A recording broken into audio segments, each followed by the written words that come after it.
What's up, guys? Coming to you today with a full slate of NBA action here on Wednesday, December 3rd. I'll give you my favorite picks on the side and over-under on each game and look at some player props, and I'll give you my favorite underdog pick of the day and my massive lock. So slam that like button and subscribe to the channel to make sure you keep seeing these videos every single day, and let us know what you're thinking in the comments. I personally read and answer every comment I get. Check the pinned comment throughout the day to see our favorite picks, and you should definitely check back a couple of times throughout the day to see if there are any changes with injury news coming out and starters being confirmed. Yesterday, guys, a bit of an up and down day, a very short slate, only six games out there on the NBA side of things. We got off to a rough start, bricked out on that over on the opening day of the game. Washington just could not put up enough points to get us to the over in this one. Nothing amazing there from the Wizards, and the 76ers end up winning by 19, 121 to 102. So a comfortable win there, but unfortunately we don't get the win there on our over. Toronto -5, that was just a straight up bad beat. Honestly, the Raptors blew it late, only winning by 3 after getting outscored by 12 in the fourth quarter after going into the final frame with a very nice lead there. So should not have been nearly that competitive of a game at the end. And part of the reason for that was Jakob Poeltl didn't have a great performance. We had him over 8.5 rebounds. Could not make this happen. Only 7 boards, so only a couple boards short. Unfortunately, we were a little bit annoyed to see Donovan Clingan eventually end up playing in that game. We thought he would be sitting out there, and he played. Definitely someone that would make things much, much tougher there for Jakob Poeltl on the boards. The wins for today, though, we had the Spurs -5, way too close for comfort, but they do end up getting us the 126 to 119 win and cover, thanks in large part to massive games from Harrison Barnes and De'Aaron Fox, and a predictably bad game there from Memphis. We also cashed Boston at +1.5 as our dog of the day, despite getting off to a terrible start to the game, pretty much getting the shaft from the officials all night long. The Celtics play great in the last 3 quarters and get great production there from Jaylen Brown. He had quite the night, and they end up getting the straight up win for us. So if you did take them on the money line, like I was talking about, that cashed for you as well. Speaking of money line plays, the Spurs on the money line at -200 was our massive lock of the day, and they do come through for us, getting back on track in this one on the lock of the day. The Spurs really looked good. Even without Wemby, this team is very tough out there, and once they're healthy again, they're going to be a force to be reckoned with out there in the West. So another 3-3 day, unfortunately. The only game that's not over right now here at time of recording is that late game, the Thunder against the Warriors, and the Thunder are already leading that game. We'll see what happens, but not really expecting any miracles there from the Warriors, although we'll see if they do end up keeping it close.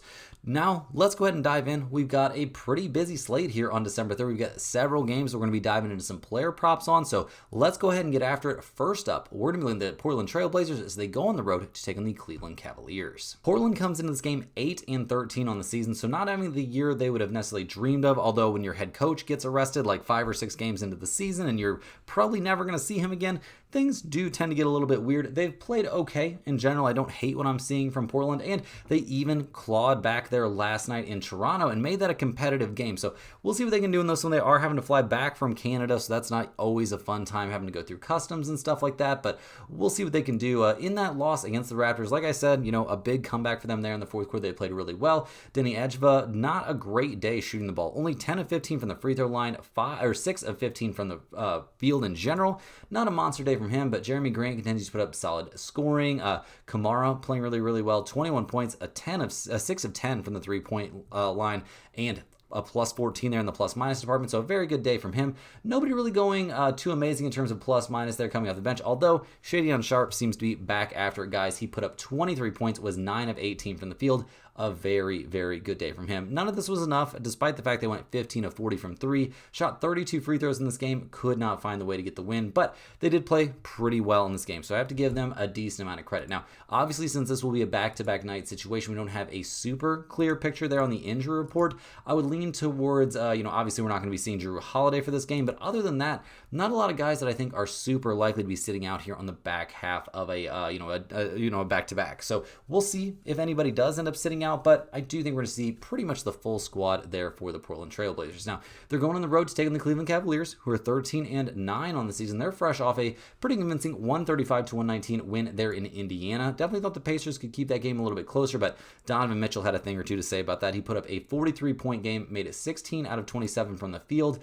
We'll see what they can get, see what they can figure out for this team. Obviously, Mitchell is playing amazing this year. We love what we're seeing from Jalen Tyson. He's playing great. 31 minutes, 27 points, 4 of 5 from 3, 10 of 13 from the field. A +23. That's an insane game there from a rookie. Tyrese Proctor, 12 points off the bench. starting to be a little bit concerning. The Darius Garland situation there for Cleveland is not looking ideal. We'll see what happens down the stretch with them and all that kind of stuff. And coming into this game, he is going to be playing, it appears. So we're going to get another look at that. They are a little bit banged up in terms of the bench. Jared Allen also missing time with that finger issue. Probably going to miss another couple games here. Lonzo Ball, sounds like there's a possibility he can end up playing this game. He's dealing with an illness. He is probable, so sounds like he will be out there. And Sam Merrill continues to miss time. That's not great. They need his shooting, and with that hand issue, he didn't play against the Blazers. Or no, he's officially ruled out for this game against the Blazers. So we will not be seeing Sam Merrill in this game. So looking at the numbers, I'm a little bit surprised. The Cavaliers are 9.5-point favorites at home. We've got a total of 236.5. Portland's 4-7 against the spread on the road, but they're 3-0 this season against the spread, playing on no rest. They're also 13-7 to the over. Cleveland 3-9 against the spread at home. Not a very good against spread team this year in general. They're 12-10 to the under. I don't really have a major lean on the total in this game, guys, but I definitely like the Portland Trailblazers here getting 9.5 points. This is a game you could potentially wait around on a little bit, see if you could get this up to 10.5 potentially, maybe even higher. We'll see how aggressively the public decides to come in on the side of the Cavaliers, but I don't really think Garland being out there alongside Donovan Mitchell increases their odds of winning, or even their odds of winning in a blowout. So I definitely think the Blazers here at getting 9.5 points could be our dog of the day. Next on the docket, guys, we're looking at the Denver Nuggets going on the road in this one to take on the Indiana Pacers. Now, the Nuggets, they come into this game at 14-6 on the season, so, playing well overall, but they are fresh off of a head-scratching loss. They were at home against the Mavericks and lose that game 131-121. Not exactly a great performance there. Really struggled against Anthony Davis, giving up 32 points to him. Also didn't do a good job of containing Cooper Flagg. Jokic, 29 points, 20 rebounds, 13 assists. You can't really ask too much more from him. Jamal Murray, 10 points. Not great. 13 points off the bench from Tim Hardaway Jr. Peyton Watson actually played well there in the starting lineup, putting up 15 points of his own. But yeah, Spencer Jones, 28 points from him, and just none of it was enough. They did not play any defense in this game. The free throw numbers definitely not tilted in a major way either direction. The Nuggets even won the battle of the boards, but just could not win this game. Could not slow down that hot shooting of Denver there from the perimeter. The Mavericks made 16 out of 31 threes. That's a pretty crazy shooting night. So we'll see, what Denver has, in the tank for this one. They come into this game with both Jamal Murray and Jokic both on the injury report. Their two most important pieces. Murray dealing with that sprained right ankle. I'd be a little bit surprised to see him playing this game, if I'm being honest. And Jokic, dealing with that wrist issue, I do fully expect him to play and be at basically 100% for this game. So we'll see what they do here in Indiana, taking on the Pacers, who at 4-17 on the year are playing out a nightmare season.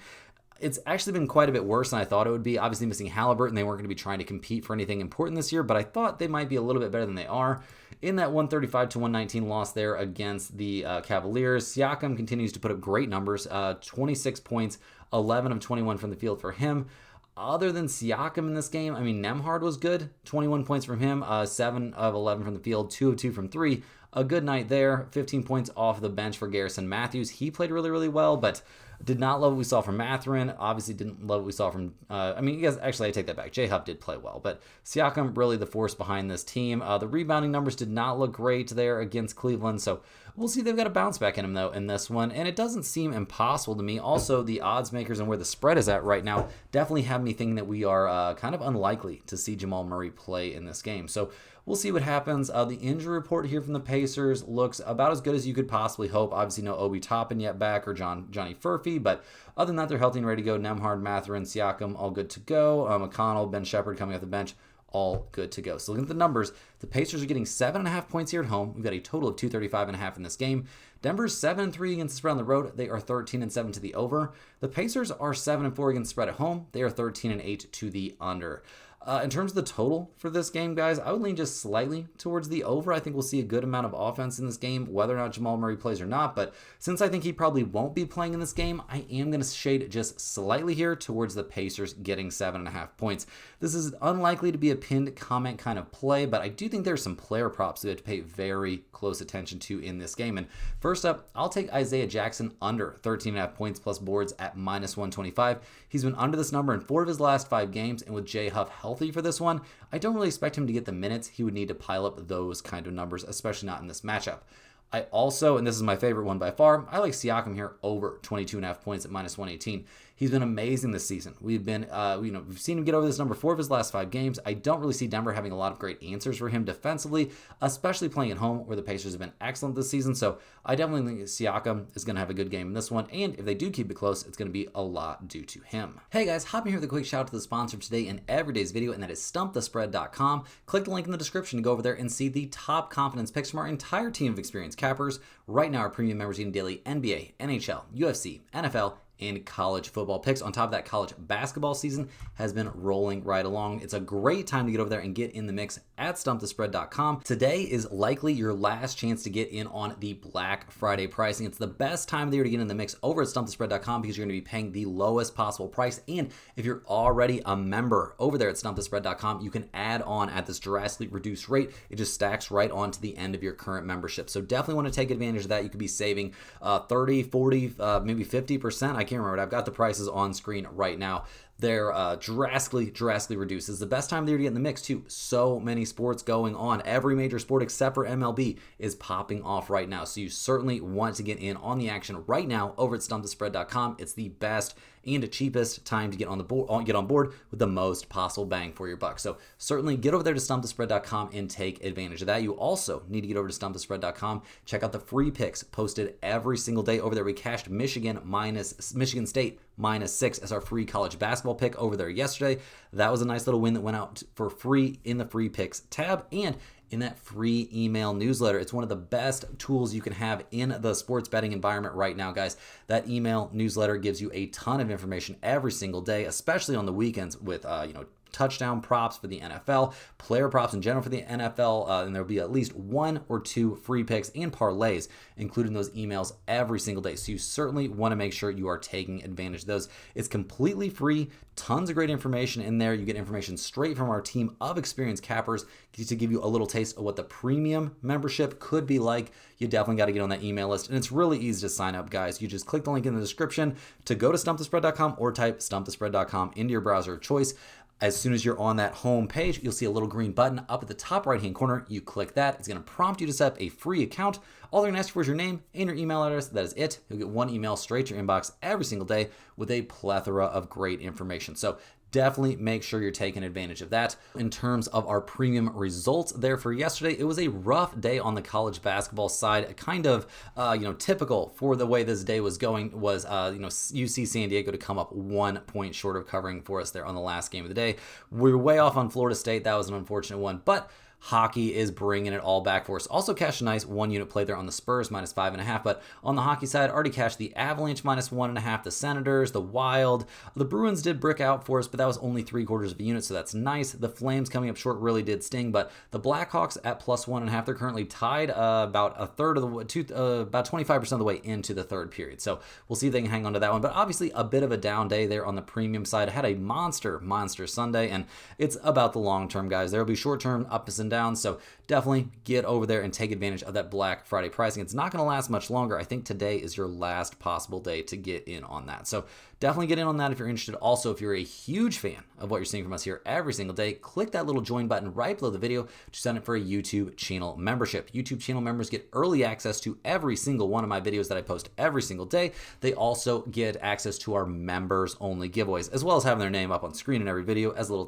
token of my appreciation. But those members only giveaways are really my biggest token of appreciation. We do a giveaway here every single Monday. We give away a Stump the Spread hoodie to one random channel member. We put the name of every YouTube channel member in a big wheel. We spin that wheel, and whoever it lands on, we do that live on the video, whoever it lands on gets a Stump the Spread hoodie mailed straight to their email address of choice. And also some good news about those hoodies, guys. It appears that within the next couple days, over at least on the mobile side, if not on the desktop site, you'll be able to purchase Stump the Spread hoodies straight from the Stump the Spread store, which is the only item in the store right now is hoodies, but hopefully, depending on how well those do, we'll be adding more and more merch in there as time goes on. So definitely take advantage of that if you're interested, but let's go ahead and dive back in. We have a big day of NBA still to cover, and next up, we're going to look at the San Antonio Spurs as they go on the road to take on the Orlando Magic.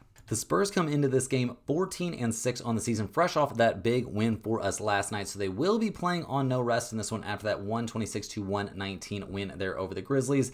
Obviously, it's got to feel very, very good for the Spurs that they've created like a deep enough, solid enough team that they can actually still be reeling off wins here, missing two of their better pieces and especially missing their best player there in Wembanyama. But we'll see what they can do in this one. Playing on back-to-back nights can be a little bit tough.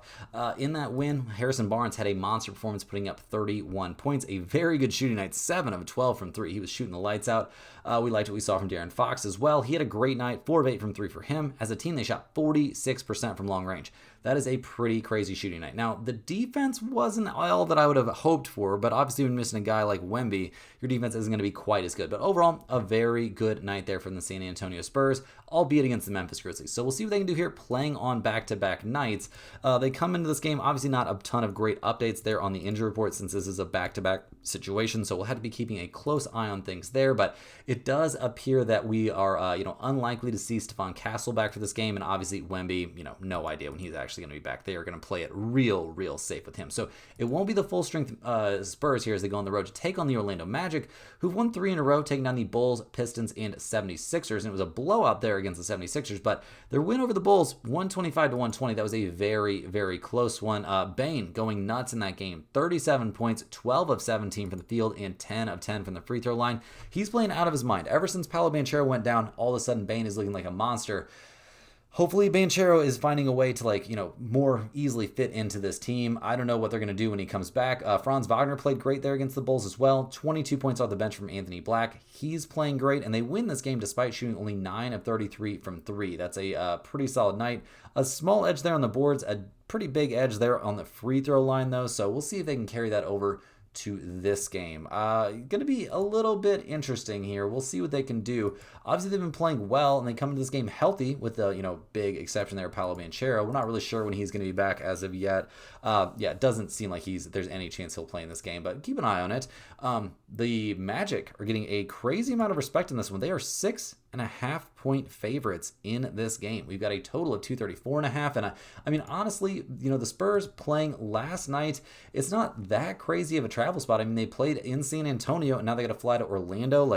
That is a flight, but it's not super crazy. So I'm a little bit surprised to see this number be that big. We've got a total of 234.5. The Spurs are 3-5-1 against spread on the road. They are 10-9 to the over.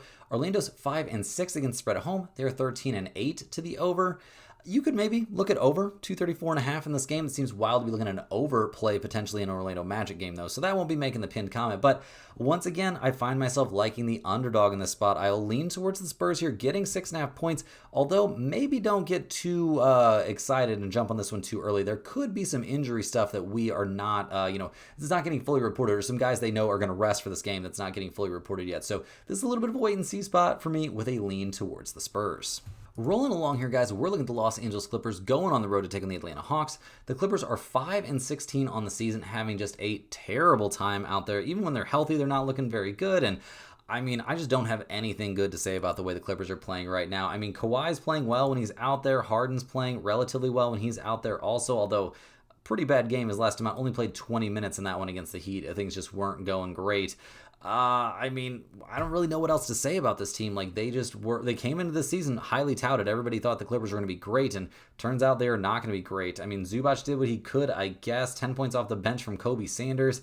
Kawhi had 36, and they get blown out by the Miami Heat. So we'll see what they can do down the stretch, but it is just not looking very nice right now for the Clippers. And they come into this game, I mean, relatively healthy, not going to be missing anybody they're not used to missing. Obviously, Derrick Jones Jr. being sidelined for this team isn't ideal, but it's not like they've been way worse without him. They've just continued to be terrible. So we'll see what they can get up to here on the road, taking on the Atlanta Hawks, who are fresh off of a 99-98 loss there against the Pistons. And honestly, that was a pretty impressive loss to me because they were coming off a double overtime game and having to travel and still managed to keep things to 1 point against one of the best teams in the Eastern Conference. So the Hawks played really well in that game. We loved what we saw from Jalen Johnson, who should have been completely exhausted. Dude played 47, 44, I can't remember, some ungodly amount of minutes, put up a crazy amount of scoring, and then comes back the very next night, puts up 29 points, 4 of 8 from 3, 9 of 17 from the field. Okongwu continues to play amazing. Nickeil Alexander-Walker's playing great. Dyson Daniels playing his trademark amazing defense, had 4 steals in that game. The bench, though, Holy cow, the bench scored 9 points in the entire game.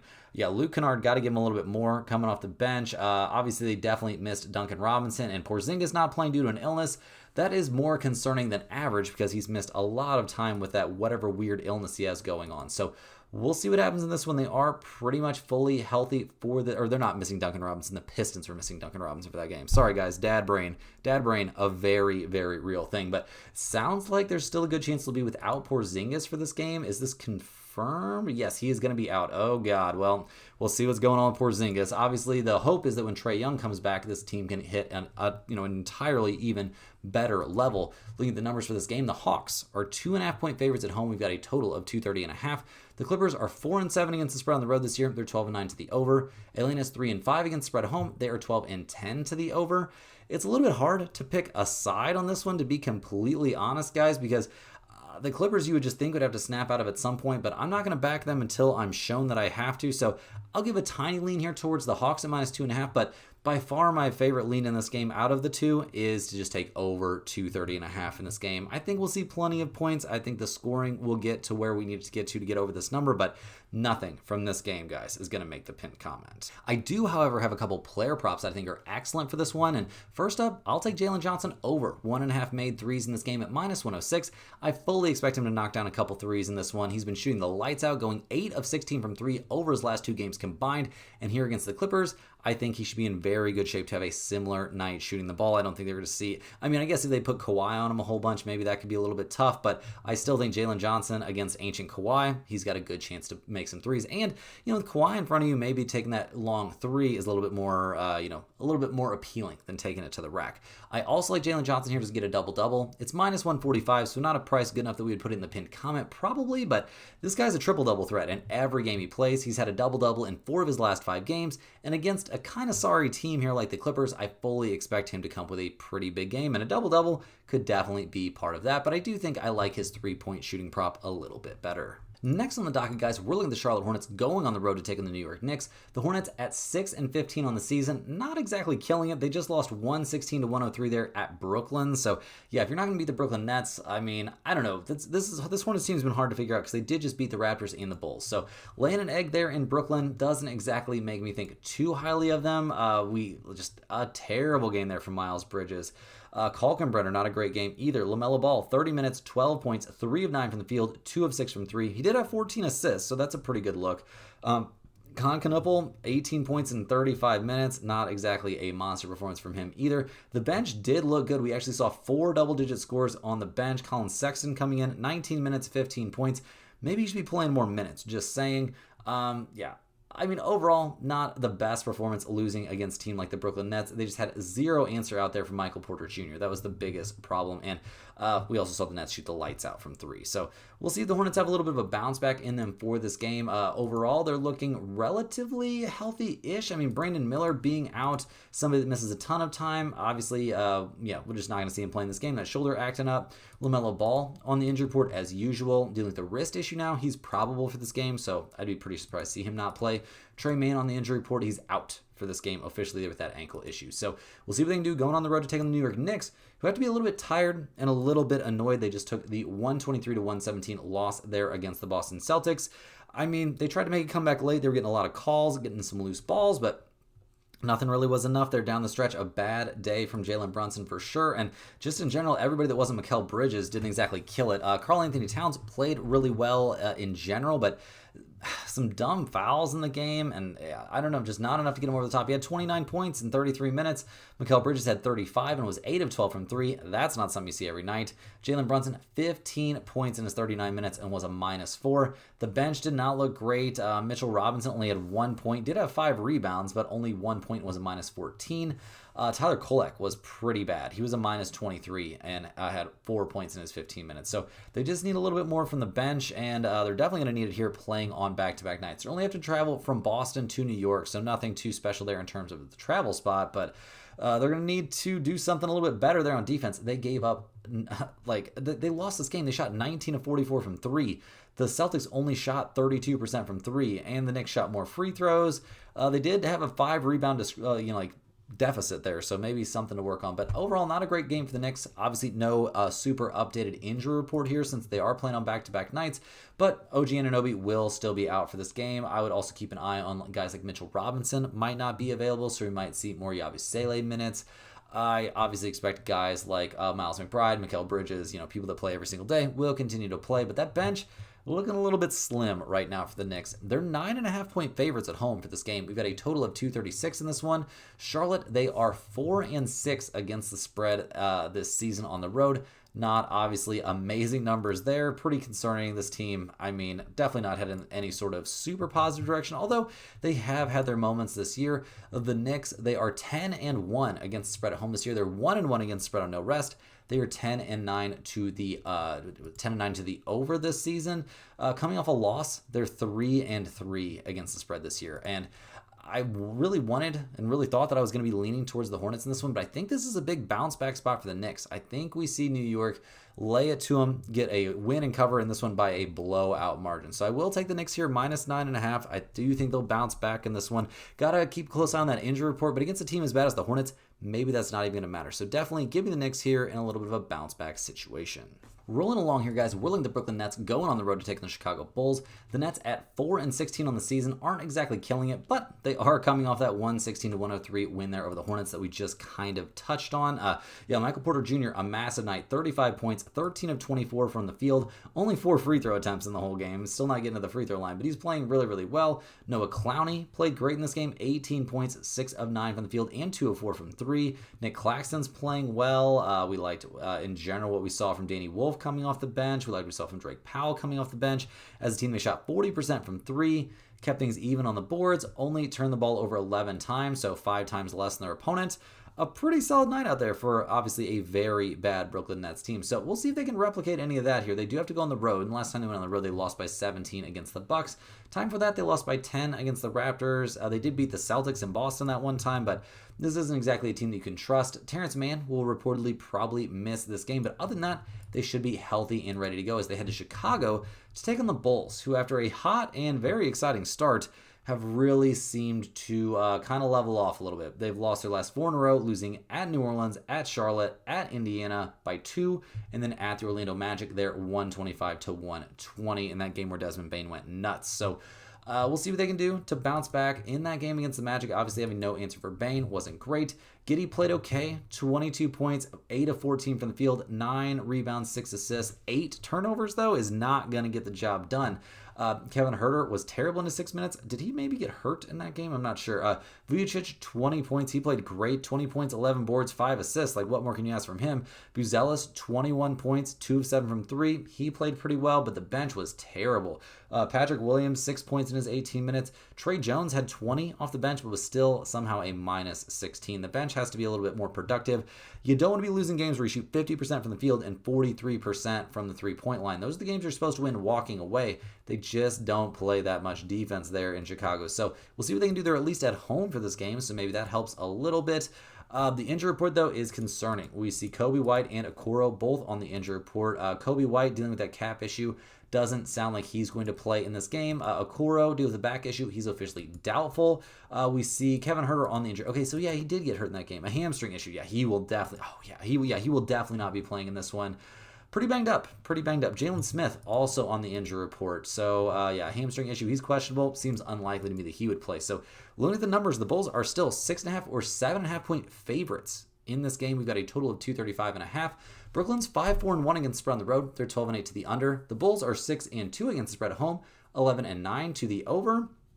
Once again, a spot I'm not showing tons of value on the total, but I'm going to be on the underdog. Once again, I do like the Nets here, especially if you can still get them plus 7.5. I think that's very, very reasonable. I think it's a good spot for them. This could make the pinned comment theoretically. I do worry a little bit about the fact they're coming off of a win and that they're playing on the road, but Brooklyn and Chicago aren't that far apart, so I do think this is a very solid spot to back the Brooklyn Nets getting those points. Rolling right along here, we're looking at the Sacramento Kings going on the road to take on the Houston Rockets. The Kings are 5-16 on the season, losers of 3 in a row. They just lost 115-107 against the Grizzlies. I mean, the wheels are coming off. They've been coming off for this franchise for quite a while, it feels like, and just seemingly nothing is going to work out for them. We'll see what actually happens, but it's looking very, very bleak at the moment. I mean, in that loss, they gave up 32 points to Zach Edey. DeRozan had 23 points. He played pretty okay. I would say he's somebody that needs to end up on a different team at some point this year because they certainly need to blow things up. If they can move DeRozan and LaVine, I think that would be great. LaVine, I don't really know, guys. He passes the eye test, but then just looks terrible statistically. Malik Monk, can't believe the Warriors did not want Malik Monk. So freaking dumb. He had 21 points in 34 minutes. I don't know if some of the guys hate him or something, but that's crazy that they didn't want him. They did all that in a losing effort against the Memphis Grizzlies, who are also terrible. And coming into this game, they're relatively healthy. Malik Monk and Dennis Schroeder are both on the injury report, so that does matter. And Monk is questionable with that shoulder issue, so we'll see what happens there. Schroeder is also questionable there with that hip problem. Now, they're going on the road to take on the Houston Rockets, who are pretty freaking good at basketball. They are 13-5 on the season. They're coming off a 133-125 loss to the Jazz. We did have the Jazz in that one, backing whichever team loses. When you've got those 2 game sets, they played 2 games there in Utah. Houston won the first game in a blowout and then lost the second game straight up. You always want to back the team that lost the first game in the second game. Katie put up 32 points in the loss, but Markkanen put up 29. Another guy the Warriors could have had, by the way.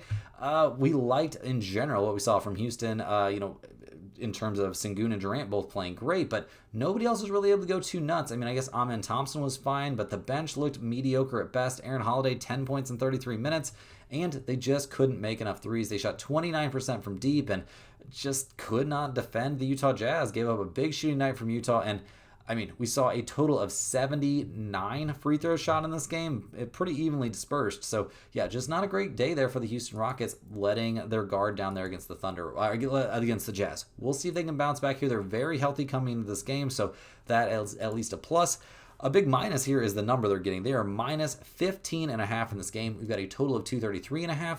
Sacramento is 5-6 against the spread on the road. They are 11-10 to the under. Houston 3-4 against the spread at home. They are 11-6-1 to the over. I would maybe lean just a hair towards the over in this game. I think we'll see enough points scored, but this feels gross. I just can't take Houston as 15.5 point favorites, even in a bounce back spot. Do they win this game? Sure. I would think they would definitely win this game. Do they win by 16 points? Feels like an awfully big ask for me against pretty much anyone. So as long as the Kings don't completely let go of the rope here, I think they're going to find a way to keep this one fairly competitive. Rounding into the home stretch here, guys, we've got the Detroit Pistons going on the road to take on the Milwaukee Bucks. Now, the Pistons are 7-14 on the season, absolutely cruising out there in the East. They're coming off that 1-point win over the Hawks, a game that I definitely thought would be a blowout with how tired the Hawks looked like they would be, but not a great day for the Pistons. They clearly missed Duncan Robinson, which is kind of crazy to say. Cade, only 18 points. Jalen Duren, 21. Ronald Holland came in and looked great off the bench. We liked what we saw from Karis LeVert off the bench. Jaden Ivey, 0 points in his 14 minutes, though. Clearly not feeling it. 0-4 from the field, 0-2 from 3. Not a great day for them, but all that being said, they shot 19% from 3 and managed to come away with the win. They destroyed the Hawks on the boards in that game, so if you can win the ugly games, that's going to help you down the stretch as well. So we'll see what the Pistons can do in this one. Duncan Robinson still on the injury report here with that ankle issue. He is questionable, so we'll see even if he does play, how effective is he going to be? An ankle problem can really disrupt a shooter. But other than that, they're healthy and ready to go. So we'll see what they can do in Milwaukee against the Bucks, who at 9-13 on the season, pretty bad shape. They just lost by 3 against the Washington Wizards there in Washington. That was an embarrassing loss. Kevin Porter Jr. coming back, playing pretty well. Put up 30 points, 12 of 15 from the field, 5 of 6 from 3. You can't ask for more than that from him. Giannis, 26 points, 10 of 17 from the field, but a bunch of weird stuff swirling there around Giannis as the potential for him asking for a trade seems to loom larger and larger. He just scrubbed all of the, any reference to the Milwaukee Bucks off of his Instagram account. And Giannis, as we all know, I'm sure, is somebody who likes to mess around on social media. So this was clearly not a mistake. We'll see what goes on here, but things could be getting a bit weird there in Milwaukee. We'll see what happens in this game, though. Giannis, there were rumors about him in the offseason as well. He's on the injury report for this game, as we have become accustomed to. Kevin Porter Jr. dealing with his back issue is questionable for this game. Giannis dealing with an abductor issue is probable for this game, but you never really know when it comes to Giannis. So looking at the numbers, guys, the Bucks are getting 3.5 points at home. We got a total of 233 in this one. Detroit 6-4 against spread on the road, 11-9-1 to the over. Milwaukee 6-6 against spread at home, and 11-11 to the over/under. I can't really give you much of a lead on this game, guys, because you never actually know if Giannis is going to play. So this is going to have to be a wait-and-see spot until we get more injury clarity. If he does play, I will lean a bit towards the Bucks here, getting 3.5 points, but nothing from this game is going to make the pinned comment. Last but not least here, guys, we're looking at the Miami Heat going on the road to take on the Dallas Mavericks. The Heat come into this game 14-7 on the year, fresh off a 140-123 blowout there over the Clippers. The Heat played great in that game. Loved what we saw pretty much across the board. 22 from Wiggins, 27 from Bam, 30 from Norman Powell, 16 from Davion Mitchell, 22 from Tyler Hero. Nobody off the bench really did that great. That is a bit of a concern, but they didn't really have to because the starters just blew out the Clippers. The Heat shot 52% from 3 in this game, only shot 12 free throws. The Clippers shot 35. None of that mattered. The Heat absolutely dominated in this one. So we'll see if they can run it back. This team has looked very, very good this year in general. Better than expected, running a kind of unique offense, and it is working. Norman Powell comes in this game with an ankle issue. He is questionable, but I do kind of expect him to play. We'll see if he actually ends up suiting up here as they head to Dallas to take on the Mavericks. We did see Anthony Davis put up a big showing there in that 131-121 win there over the Nuggets. I kind of expect them to bubble wrap him and try as hard as they possibly can to trade him away because the Mavs are going nowhere this season at 7-15 on the year. They have won 2 in a row, though, so I'll give them credit where credit is due. Cooper Flagg played well there alongside Anthony Davis. Also love what we saw from Ryan Nembhard. He played great. 28 points, 12 of 14 from the field, 4 of 5 from 3. They shot 52% from 3 as a team. A great, great day out there. Can they replicate that? We'll have to wait and see. It feels like an awfully big ask. That is not the norm for this team. They come into this game. I mean, we'll see who's actually available. Obviously, we expect to see Anthony Davis be on the injury report. He is not on the injury report as of right now, but that doesn't mean he won't end up sitting this game out. PJ Washington with his ankle issue is questionable. Gafford with his ankle issue is also questionable in this spot. So looking at the numbers, guys, the Mavericks are getting 4.5 points at home. You've got a total of 240.5. The Heat are 5-4 against spread on the road, 12-9 to the over. Dallas 5-8 against spread at home, 14-8 to the under. I like the Heat in this spot a lot. They've got 2 guys they can use to guard Anthony Davis, Kel Ware, along with Bam. Both of those guys can match up against AD and give him a ton of trouble. I don't think the size Dallas puts out there is going to bother him too much. I think the Heat are in a great spot in this game. I will definitely be taking them here -4.5. No huge lean here on the total necessarily, but I do have a player prop I like for this one, and I like it quite a bit. I'll take Kel Ware here over 18.5 points plus rebounds at -125.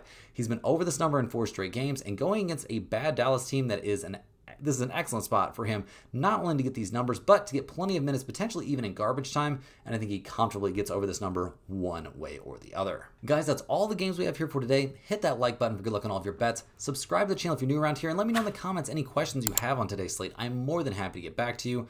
I appreciate everybody watching these videos. Make sure you click the link in the description. Get over there to stumpthespread.com. Check and see if you can still get in on that Black Friday pricing, guys. It's the best time of the year to get over there and become a premium member at stumpthespread.com. It's the cheapest possible price, the maximum bang for your buck with so many sports going on. So definitely get on that. Check out those free picks under the free picks tab and get on that free email newsletter. And guys, we'll see you right back here tomorrow. Same time, same place for more sports betting action.